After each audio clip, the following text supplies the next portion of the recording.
What's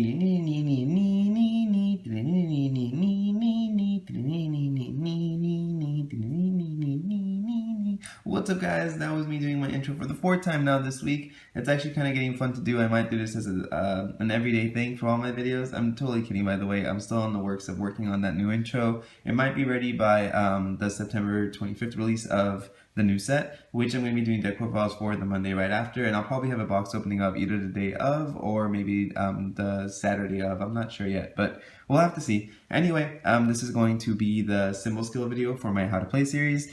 Symbol skills are, of course, things like flying and swiftness and whatnot, and every J ruler has its own different one, as well as a lot of resonators have a lot of different ones. Some cards don't have any at all, so it's just really it varies. I just want you to be able to understand exactly how to use them and what the proper way to apply their effects are. So I'm just going to go in order, which is no specific order. I just set them up this way because I thought it looked nice. We're going to start off with target attack. So as you can see, target attack says this card can attack against recovered J/resonator. This simply means that if they have a recovered card, whether it's a J or resonator, and you have any card with target attack, you can directly attack it even though it's not rested, and it'll force them to battle. So if you, let's say, if these are the exact stats, this is 4-1000 and this is 13-13, of course if I battle, Kuglia would be destroyed. Of course it's imperishable kind of trigger, but I'll mention that when I get to the imperishable. But yeah, so target attack is very simple.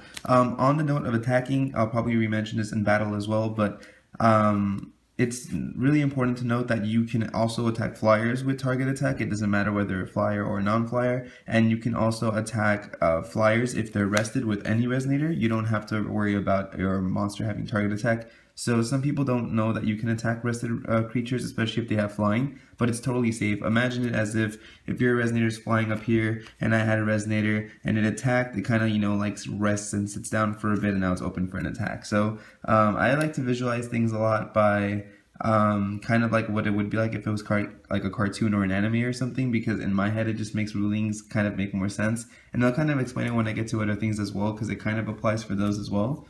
And quick note on the flying and imperishable as well.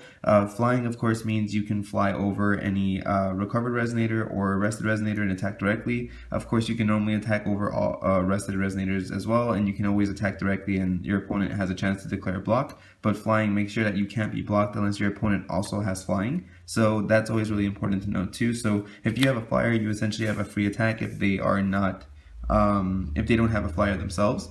And imperishable simply means that if your J ruler was to be destroyed, it goes back into its ruler zone with its ruler side, and it can J activate once again. Whereas normally when a J ruler is destroyed, it becomes an Astro ruler and loses its name, which means any card that corresponds with that name will not either cost the full effect, full cost, or not apply the additional effects you get for those cards.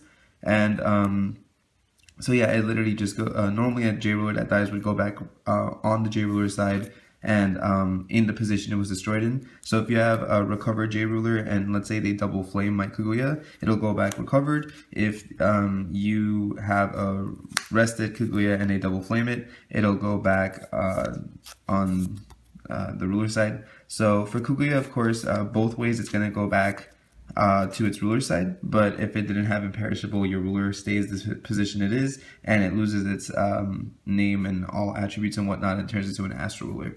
So that's how flying and imperishable work. Next we have swiftness. Swiftness is really important to note that works a little differently for both resonators and J rulers. The only difference between a J ruler is that because swiftness says this card, see, it says this card can attack and play its tap ability the same turn it enters the field. Of course, Alexander doesn't have a tap ability, but a lot of people think that normally you're only allowed one major action per turn, so you can either tap for a stone or J activate, or if you already have a J ruler, you can attack or tap for a stone.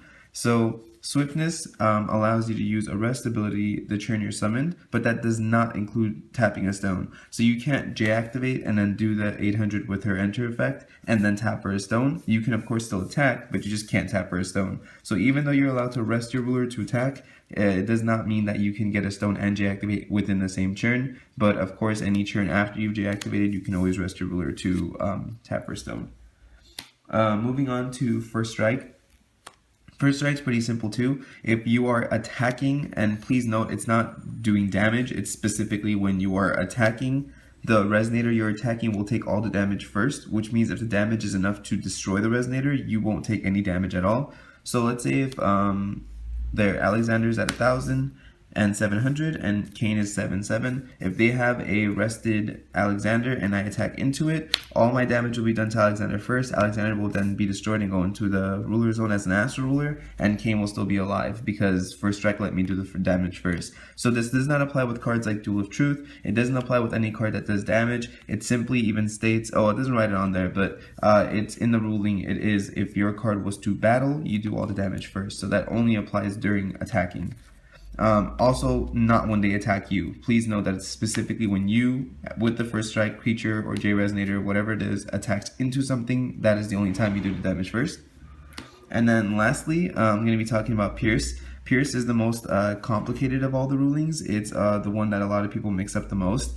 The way damage works in general in Force of Will, and once again, tomorrow when I do the battle video, I'll kind of have a recap of everything at the end, kind of showing off what it would look like to go from the beginning of your turn, tapping for a stone, using everything we've learned till up until this point, so maybe some spell chant instance and whatnot during the battle phase, and then the way damage works. But, so, with Pierce, the way it works is when you attack in Force of Will, your damage is going to an intended target. So always imagine this kind of like how I said if it was a cartoon or an anime or something. Let's say this is the opponent's field, or let's place them this way, and this is your field. So, and let's use maybe, it'll be easier to imagine with, oh, I guess I need the Pierce. But let's say Snow White had Pierce, and she likes throwing apples. So let's say if these two are rested, and you attempt to throw an apple at this card, or this one's recovered actually, and if you throw your apple and Alexander is to jump in the way to protect Kane from your thrown apple, if she was to have Pierce, let's say it's enough damage to kill Alexander, the apple would then penetrate her and go into Kane, doing the rest of the damage to Kane. So in this case, because she's 1300, you would do the full 700 to Alexander, and then 600 with Pierce into Kane. So the damage goes to the intended target, which is Kane. And imagine it, like I said, kind of like, you know, if you're shooting an arrow or something, anything that's a projectile you can imagine in your head, it'll always go to the intended target. If your opponent only has, let's say, one card, or even if they have, let's say, one card and one rested card, it doesn't really matter, but you declare them as the target, the actual player. Imagine if Alexander was to jump in the way, it would kill Alexander, and then the rest of the damage would pierce through and hit the actual player. The only time, see, like a lot of people think that if, let's say, you have Kane and Alexander and Kane is rested, and I attempt to attack with Pierce into the Kane, and you block, they think that what happens is this resonator will die and then the rest will go direct, but it doesn't. The damage always goes to the intended target. If a target ever is removed from the field, the attack fizzles. So let's say even if we weren't talking about Pierce, just in general, this is a 1313, Alexander is a 1700. Let's say I declare an attack, I target attack Alexander, the opponent uses something to buff this up to 3000, and in that chase, before it gets the buff, I use Flame of the Outer World to kill it. Because I target attacked Alexander and it's now removed from the field, the attack just fizzles. Because imagine, like I said, if I'm throwing an apple on Alexander and she gets powered up, and right before she gets powered up, I kill her by throwing, let's say, a rock at her, my apple's now just going to hit the floor and miss. It doesn't essentially just bounce and hit someone else. If I was throwing the apple, you know, perfectly at Alexander, that's the only place it's going to go. So whether or not this zone is occupied by Alexander or not, that's where the attack is going. So now in a case where I was throwing an apple at you, the actual player over here, so let's imagine this apple is flying this way, and Alexander jumps in the way to try to block it, and then I destroy it with something like Flame of the Outer World, then of course the apple will keep going and hit the player, because that's where the actual attack is intended to go. So I know it's kind of a really silly way of explaining it, but that's exactly how it works for all of them. So once again, note that with Pierce, the damage will pierce to the intended target and not anywhere else. Even if, let's say these are both Cheshire Cats, and one of them is rested for some reason, and I attack into it and this one blocks, it will kill this one, the damage will be enough to pierce through this one, and then the rest of the damage will fizzle because there's no intended target.